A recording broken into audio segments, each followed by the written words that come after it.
که تو همیشه عاشق بمونی، بازم تلاش تو بکن، این دفعه شاید بتونی.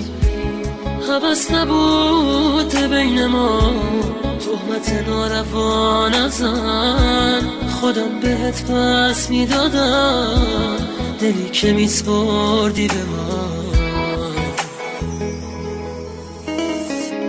چشای من دنبالته، دلم هنوز تو فکرته، میخوام بگم دوست دارم، هنوز صدا یادته، میخوام بفهمی حالمو، خودت بیای سراغمو، دلم میخواد بهم بگی سوال بی جوابمو.